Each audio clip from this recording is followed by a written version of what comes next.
kita. Bismillahi, assalamualaikum warahmatullahi wabarakatuh.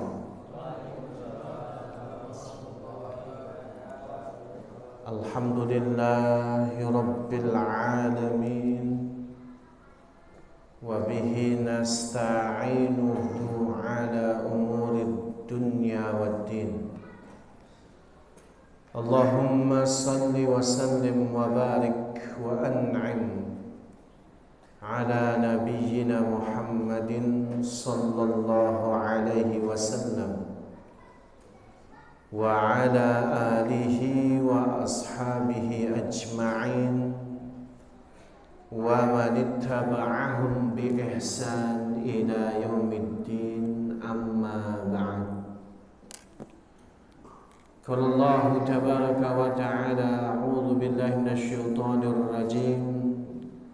Ya ayyuhalladzina amanu taqullaha haqqa tuqatih wa la tamutunna illa wa antum muslimun. Qala Rasulullah sallallahu alaihi wasallam, ittaqillaha haitsu ma kunta wa atbi'is sayyi'atal hasanata tamhuha wa khaliqin nasa bi khuluqin hasan. Bapak-bapak, ibu-ibu, saudara-saudariku yang dirahmati Allah, alhamdulillah, dengan izin Allah kita bisa kembali bermuajah setelah mendirikan sholat maghrib berjamaah di Masjid At-Tauhid yang kita cintai. Kita akan melanjutkan kajian Sirah Nabawiyah, perjalanan kehidupan Nabi sallallahu alaihi wasallam. Sampailah kita pada tema andaikan matahari dan bulan.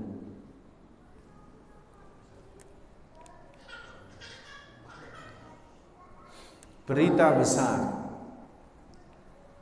pesan dakwah yang Rasulullah SAW bawa menjadi buah bibir, headline berita untuk kesekian kalinya.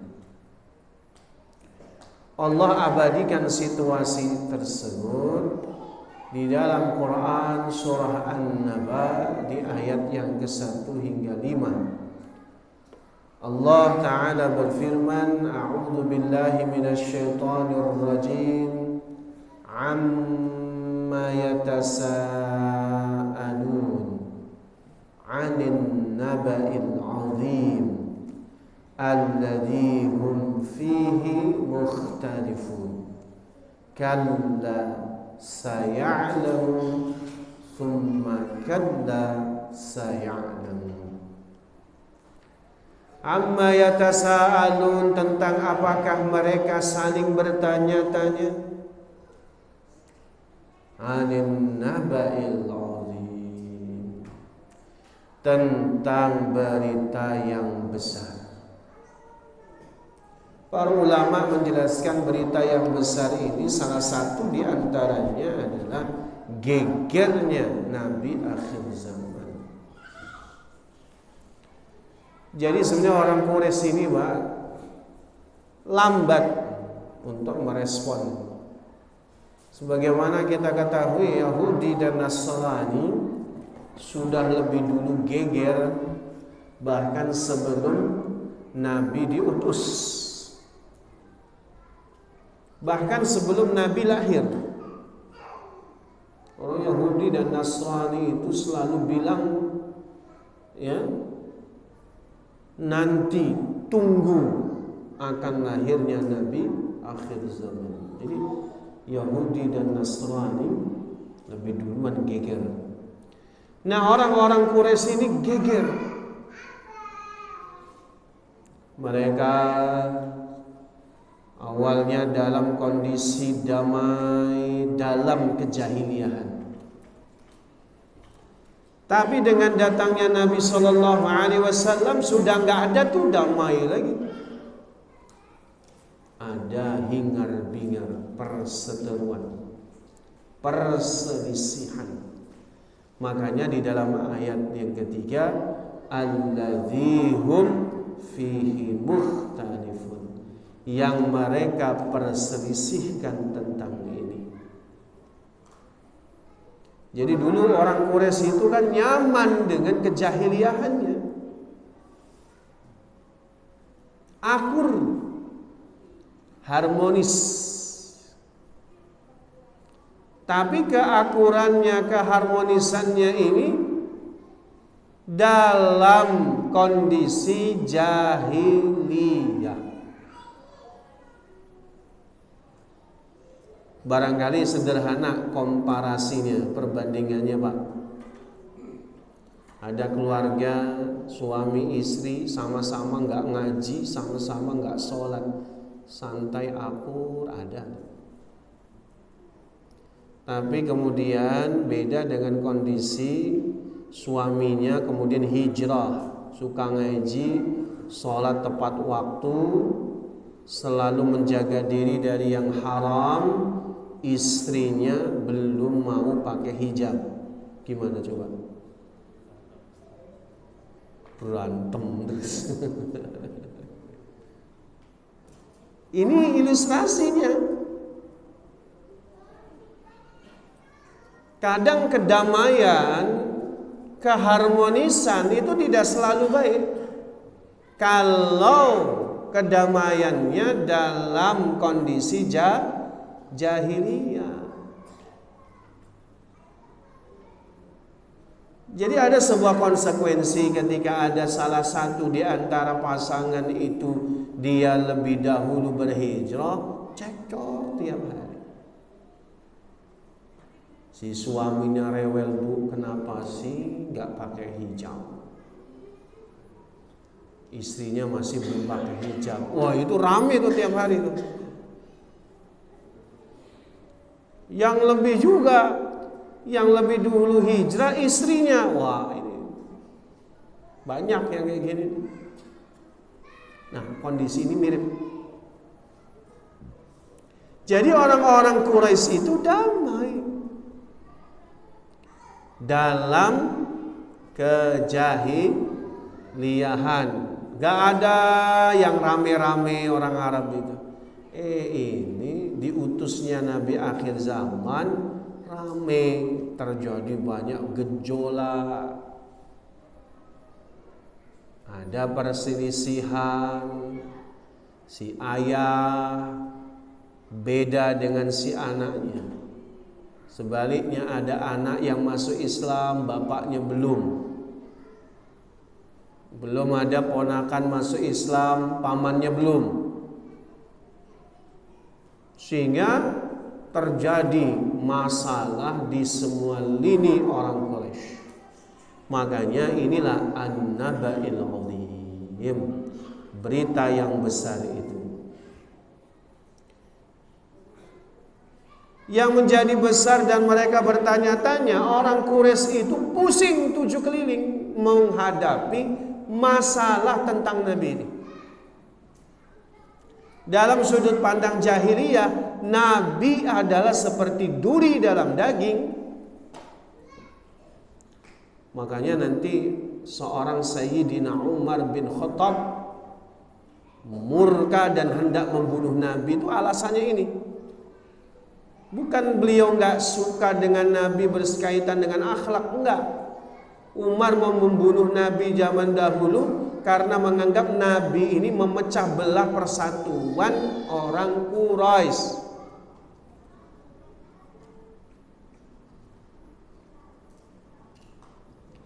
Dan kadang orang Islam itu dianggapnya selalu jadi duri dalam daging. Kenapa, Pak? Orang Islam tuh paling nggak setuju dengan kemaksiatan. Kalau orang-orang liberalis, kapitalis, komunis, pengennya bangun tempat maksiat yang paling terbesar di seluruh dunia, barangkali begitu kan? Tapi selalu ada umat Islam duri dalam daging. Mirip kayak gitu. Nabi itu dianggapnya duri dalam daging. Jadi orang-orang Quraisy ini berupaya untuk menghadang dakwahnya Nabi SAW. Kemarin kan kenapa kita bahas mereka menolak, kita sudah bahas sebabnya. Tindakannya mereka ingin menghentikan dakwah itu. Kalla saya'lamun, thumma kalla saya'lamun, sekali-kali tidak, melak mereka akan mengetahui. Kemudian sekali-kali tidak, kelak mereka akan mengetahui. Dua ayat terakhir itu hiburan bagi Nabi SAW. Itu yang dipegang oleh Nabi. Bertahun-tahun beliau berdakwah, 13 tahun di Mekah, belum banyak respon dari orang Quraisy. Respon yang baik. Ditambah 2 tahun yang ada permusuhan, peperangan terus, baru selesai Fathu Mekah tahun 8 Hijriah. 20 tahun. Tapi Nabi optimis. Saya'lamun. Kalau seandainya orang Quraisy sudah tahu, taunya bukan hanya dari sekedar pengetahuan di otak, tapi tahu dalam hati, maka orang Quraisy menjadi penyokong dakwah yang paling besar. Karena bangsa Quraisy bangsa yang besar, bangsa pemimpin.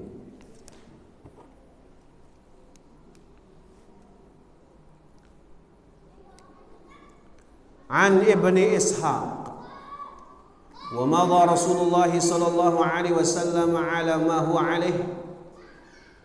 Dari Ibnu Ishaq, Rasulullah sallallahu alaihi wasallam melanjutkan apa yang beliau lakukan.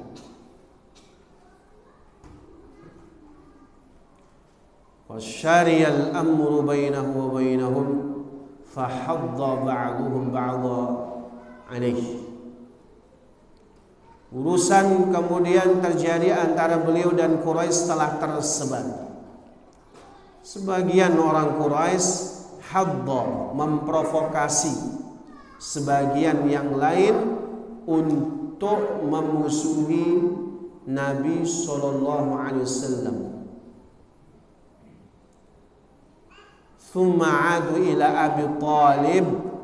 Kemudian mereka datang kembali kepada Abu Thalib. Faqalu, mereka berkata, Ya Abu Thalib, wahai Abu Thalib, inna laka sinnan wa syarafan wa manzilatan fina. Hai Abu Thalib, sesungguhnya engkau punya kedewasaan, engkau punya kehormatan, kemuliaan di kalangan kami. Maksudnya di sini adalah sinnan, ini ketokohan, yang lebih tepat ketokohan. Wa inna qad istahaynaka min ibni akhika falam tanhahu anna. Sungguh kami telah memintamu melarang keponakanmu, namun engkau tidak melarangnya. Jadi orang Quraisy ini datang ke Abu Thalib sekali, 2 kali, ini yang ketiga kali sebenarnya. Ya. Wa inna wallahi la nasiru ala hadha min syatmi abaina. Demi Allah kita tidak bisa bersabar atas penghinaan terhadap nenek moyang kami, nenek moyang kita. Wa tasfihi ahlamana, membodoh-bodohkan mimpi-mimpi kita, wa aibin alihatina, dan melecehkan sesembahan-sesembahan kita dan agama kita. Hatta takuffahu anna au nunaziluhu wa iyyaka fi dzalik. Silakan pilih, kami menghentikan semua tindakan keponakanmu atau kami terjun berhadapan dengannya hingga salah satu dari dua pihak ada yang binasa. Jadi Quraisy sudah neken Abu Thalib dong. Kalau enggak segera dilarang, maksudnya ya pengen bunuh Nabi, udah jelas gitu. Abu Thalib berkata kepada Nabi sallallahu alaihi wasallam, faqala lahu ya ibna akhi, wahai keponakanku, inna qaumaka qad ja'uni, sesungguhnya kaummu telah datang kepadaku, faqala li kadza wa kadza, dan mereka berkata begini seperti yang di atas ya. Lilladzi kanu qalu lahu fa abqi alayya wa ala nafsik wa la tuhammilni min al-amri ma la utiq.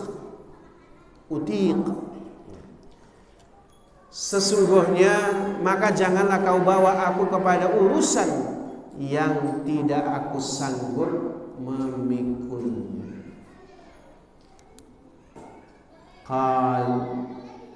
Maka Rasulullah SAW bersabda, ya ammi, wahai pamanku, wallahi law wada'u syamsa fi yamin wal qamara fi yasari, demi Allah, andaikan mereka meletakkan matahari di tangan kananku dan bulan di tangan kiriku. Ini sebuah tamtsil, sebuah kiasan untuk menunjukkan sesuatu yang berat dan mustahil. Jadi andaikan mereka meletakkan matahari di tangan kananku, ini sesuatu yang berat dan tidak mungkin, mustahil dikerjakan. Bulan di tangan kiriku, ini jelas mustahil. Ya. Ala an atruka hadzal amr,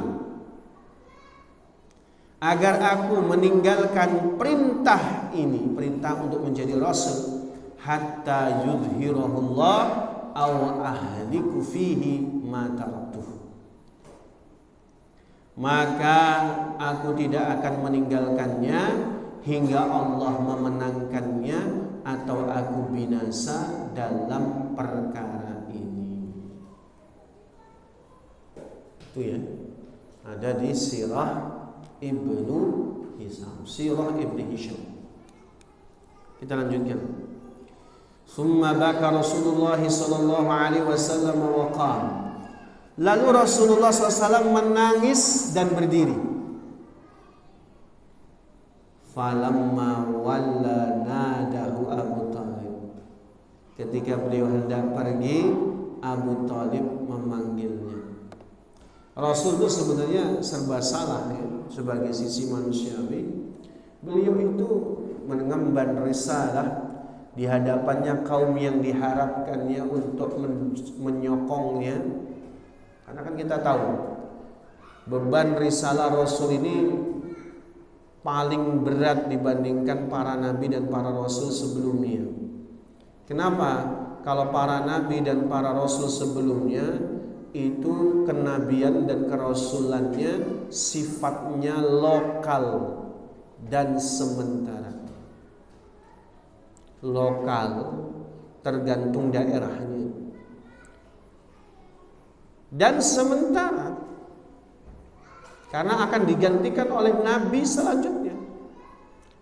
Tapi kalau kerasulan dan kenabian baginda Nabi Muhammad SAW itu seluruh manusia, seluruh sekalian alam, dari beliau diutus sampai nanti kiamat. Jadi makanya beban yang berat. Sebenarnya kalau dalam pemetaan strategi, maka otomatis kaumnya lah yang paling diharapkan untuk melaksanakan perintah Allah untuk menjadi rasul. Kadang tingginya harapan juga, kalau tidak terlaksana kecewa. Semakin tinggi harapan kita, ketika itu tidak menjadi kenyataan, semakin tinggi pula rasa kecewa, bahkan kadang getun, nangis, Pak. Itulah yang dilakukan oleh Nabi. Thumma baka Rasulullah SAW wa qala, lalu Rasulullah menangis dan berdiri. Falamma walla, ketika Nabi hendak pergi, nadahu Abu Thalib, maka pamannya Abu Thalib memanggilnya. Abu Thalib itu sayangnya luar biasa sama Nabi. Maka kemudian Abu Thalib berkata, "Aqbil ilayya ya ibna akhi." Menghadaplah kepadaku wahai keponakanku. Fa aqbala, maka Nabi menghadap Abu Thalib. Faqala, maka Abu Thalib berkata, "Idhhab fakul ma ahbabta, fa wallahi la uslimuka li syai'in abada." Pergilah wahai keponakanku, katakanlah kepada mereka apa yang kau sukai atau yang kamu cintai untuk mengatakannya. Fa wallahi, demi Allah, la uslimuka li syai'in abada, aku tidak akan menyerahkanmu kepada siapapun selama-lamanya. Fa bada'atil harb, maka peperangan dimulai. Wa wasabata kulla qabilatin ala man fiha minal muslimina yu'adzibunahum wa yaqtinunahum an dinihim. Wa qama Abu Thalib fi Bani Hasim wa Bani al-Muttalib fada'ahum ila al-man'i an Rasulillah sallallahu alaihi wasallam. Peperangan dimulai, setiap kabilah menyerang setiap muslim yang berada di antara mereka. Mereka menyiksa, memfitnah agama mereka. Abu Thalib berdiri menemui Bani Hasim dan Bani Muttalib, mengajak mereka untuk menghentikan permusuhan kepada Rasulullah sallallahu alaihi wasallam. Ini ada di dalam kitab Al-Wafa di karangan Imam Ibnul Jauzi. Hikmahnya apa nih? Pertama, salah satu cara intimidasi orang kafir Quraisy adalah melobi dan mengintimidasi melalui keluarga dekat Nabi sallallahu alaihi wasallam. Ini dari dulu Pak, caranya begitu. Kalau sasaran utamanya tidak bergeming, maka yang dicari adalah orang-orang terdekat, termasuk keluarga dekat beliau adalah yang paling berpengaruh, Abu Thalib. Dari dulu cara berpikirnya orang kafir, sasarannya nggak kena, cari keluarga dekatnya. Ini menunjukkan al-iltizamul kamil, komitmen kesungguhan yang sempurna dari Nabi sallallahu alaihi wasallam. Coba kalau kita lihat Pak, kenapa Nabi susah-susah? Nanti di dalam redaksi berikutnya itu sampai disebutkan, orang Quraisy itu menawarkan untuk seiring bersama dengan mereka. Nabi Muhammad boleh mengajarkan dakwah ini terus-menerus. Dikompromikan. Gimana kalau seandainya sebulan kami menyembah Tuhanmu ya Muhammad, tapi bulan berikutnya kamu menyembah Tuhan kami. Ini hasil propagandanya orang kafir, berupaya menggeneralisir, memframing, menggiring opini bahwa yang namanya persatuan, toleransi itu ya udah, kamu nyembah Tuhan saya nanti nyembah Tuhan kamu. Kan ini pola pikir yang sesat, pola pikir yang salah besar. Dan ini pelajarannya, Nabi tidak bergeming dalam urusan akidah, tidak perlu kompromi. Toleransi, tidak harus pluralisme.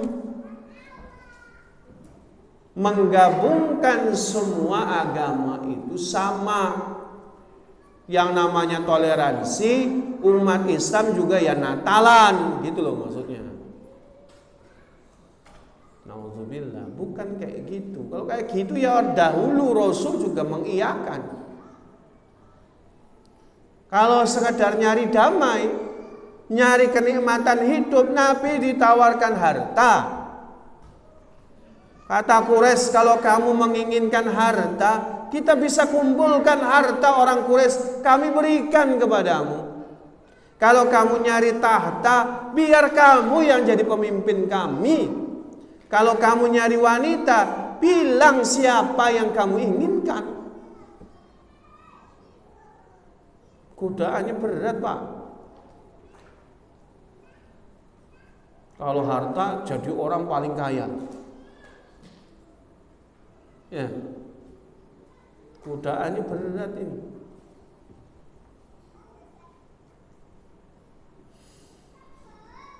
Kalau mau tahta, dia akan jadi Raja Mekah nomor 1, nggak ada yang di atasnya. Beliau SAW. Tapi kan Nabi nggak mengiyakan. Tidak ada kompromi dalam urusan akidah. Akidah kok dikompromi. Nah ini kesungguhan Nabi. Beliau rela menderita.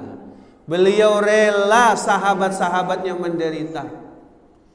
Bahkan nanti di dalam fase ini kita akan ceritakan bagaimana keluarga Yasir, bagaimana Bilal ibni Rabah, bagaimana sahabat-sahabat yang lain. Mereka harus merasakan rasa sakit ini. Dan Rasul memilih itu dengan izin Allah. Bukan Rasul gak sayang sama umatnya. Kita perlu memperjuangkan yang namanya akidah kita, Pak. Itu yang diajarkan Rasul. Rasul itu mau diancam, ditawari kenikmatan, jawabannya selalu sama. Wallahi, demi Allah, law wada'u syamsa fi yamini wal qamara fi asari. Andaikan rembulan atau matahari dan rembulan, matahari diletakkan di tangan kananku dan rembulan di tangan kiri, sekalipun misi ini mustahil, tapi ketika Allah sudah perintahkan, maka harus iltizamul kamil, harus punya komitmen yang sempurna. Apa sih komitmen kesungguhan yang sempurna? Mewajibkan diri melakukan apa yang dituntut dan menghindari apa yang menghalangi.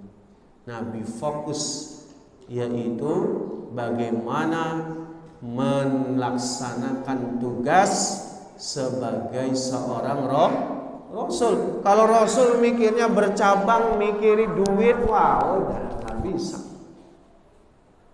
Alhamdulillah, Allah berikan Rasul al-iltizamul kamil. Tidak ada satu perintah Allah kecuali pada diri beliau terdapat contoh pengamalan paling sempurna yang diketahui manusia. Dari sudut pandang apapun, Pak. Beliau sebagai Nabi dan Rasul paling mulia. Beliau sebagai seorang anak bagi orang tuanya paling mulia. Beliau sebagai orang tua bagi anak-anaknya paling sempurna. Semuanya sempurna. Itu karena beliau berkomitmen yang sempurna sesungguh-sungguhnya di dalam mentaati Allah Subhanahu wa ta'ala.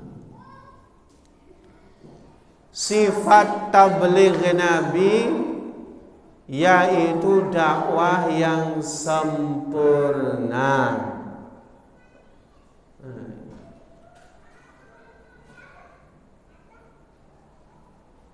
Tugasnya seorang dai. Siapa sih dai itu? Kita semua. Dai itu bukan ustadz aja. Kita semua dai. Seorang dai yang dia punya sifat tabligh, menyampaikan risalah, menyampaikan ilmu dakwah yang baik,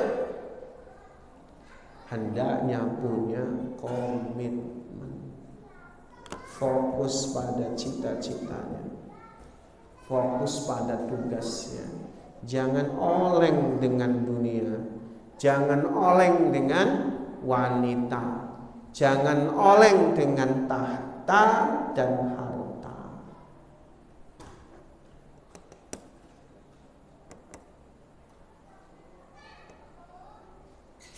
Kadang gitu Pak. Dakwah ini ketika dimulai kita berusaha ikhlas. Kita sudah besar perubahan.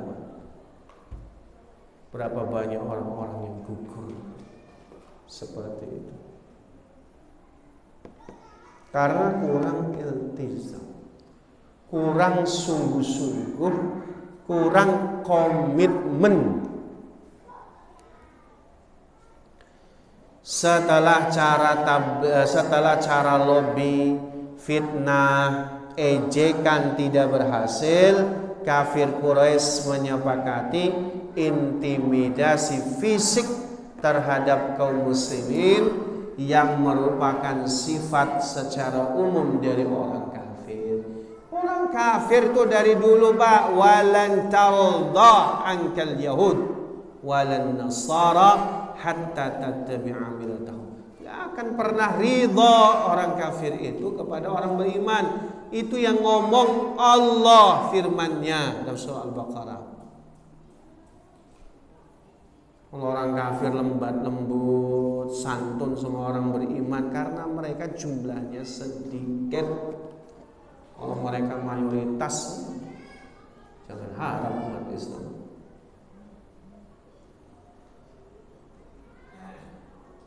Artinya apa? Ini tabiatnya orang kafir. Kalau putus asa berargumentasi, mainnya fisik gitu loh. Tapi mereka memakai lahan fisik ini sama dengan mengubur atau menggali kuburannya sendiri. Karena mereka sudah punya kesimpulan tidak mungkin mengalahkan umat Islam dengan kekuatan fisik.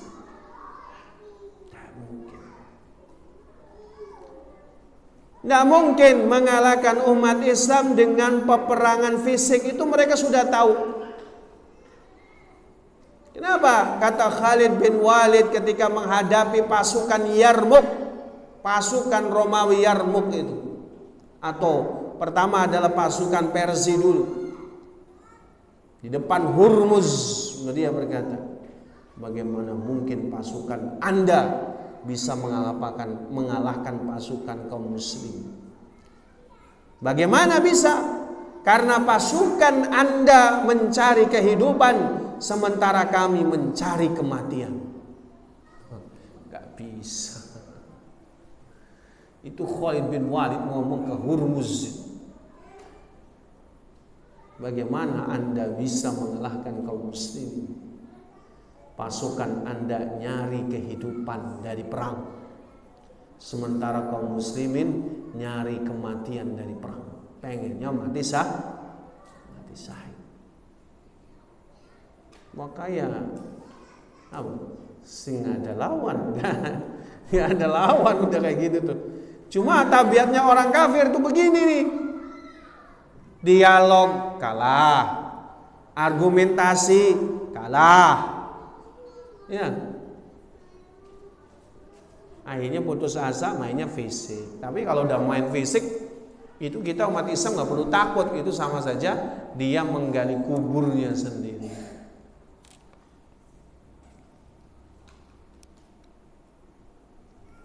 Allah berfirman di dalam surah Al-Balad, ini pelajaran penting. La uqsimu bihadzal balad wa anta hillum bihadzal balad wa walidin wa ma walad laqad khalaqnal insana fi kabad. La uqsimu bihadzal balad, aku benar-benar bersumpah dengan kota ini, Mekah, yaitu kota suci. Wa anta hillum bihadzal balad, dan kamu Muhammad bertempat di kota Mekah ini. Wa walidi wa ma walad, dan demi bapak dan anaknya, laqad khalaqnal insana fi kabad, dan sesungguhnya kami telah menciptakan manusia berada dalam susah payah. Kita akan zoom di ayat yang keempat saja.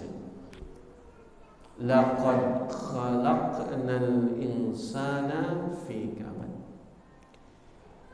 Sesungguhnya kami telah menciptakan manusia berada dalam susah payah. Kabad itu sebagai diterjemahkan susah payah. Apa maksudnya? Bahwa Allah menciptakan manusia di bumi ini dalam kondisi merasakan susah payahnya dalam hidup. Semua manusia akan merasakan kesusahan. Itu intinya. Manusia itu, Pak, walaupun disebutkan sebagai makhluk yang paling sempurna, tapi dalam kesempurnaan itu, di antara makhluk-makhluknya, tentunya bukan Allah, Allah jadikan manusia sifatnya susah. Bandingin dengan semut aja kalah manusia itu. Semut itu jatuh dari meja, nggak ada yang kecetit. Ada semut yang kecetit? Tidak ada. Manusia jatuh dari meja dengan ukuran seperti semut, jatuh remuk, buru-buru jatuh dari tempat ketinggian. Orang kesleo aja udah kecetit kok.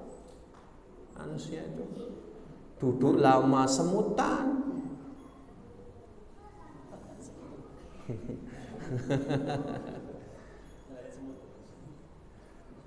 Karena ada semut. Nah, semut nggak pernah keorangan gitu. Mana manusia itu? Manusia itu susah payah, Pak. Kondisinya selalu susah. Nggak ada di antara kita yang nggak susah. Makan harus tetap dicari. Begitu dapat uang, apa bisa dimakan? Tidak bisa. Beli bahan bakunya, ya? Beli beras, beli ikan. Berasnya langsung dimakan? Enggak. Dimasak dulu. Ada usaha itu. Makan nasi kebanyakan salah. Manusia itu. Makan ikan kebanyakan salah. Makan durian kebanyakan mabok durian. Gak enak manusia itu, ya Allah. Makanya dalam kondisi susah payah, ayat ini ngajarin kepada Nabi. Jadi Nabi dan Rasul susah, jadi orang Muslim susah, tapi juga orang kafir itu susah.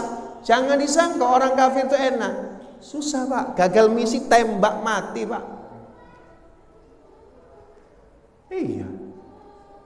Mereka bayangannya misalnya memusuhi umat Islam, imbalannya miliaran, barangkali begitu, sekali gagal mati sekeluarga. Emang enak? Jadi jangan kira umat Islam saja yang susah payah, orang kafir juga susah. Makanya Allah berfirman, "Iyamsaskum qarhun faqad massal qaumu qarhum mithlu." Kalau kamu ngerasain sakit, orang kafir juga sakit. Bedanya apa, Pak? Bedanya orang beriman sakitnya kalau dia sabar berpahala. Kalau orang kafir sakitnya mau sabar segimanapun sakitnya nggak berpahala. Makanya itu kelebihan umat Islam. Makanya Pak, namanya hidup itu memang sunatullahnya susah. Kalau pengen yang enak nggak di sini. Kalau mau enak di surga. Kita kadang kekecoh itu, pengen enak di dunia. Nggak bisa enak di dunia. Bangun rumah lantai 2, lantai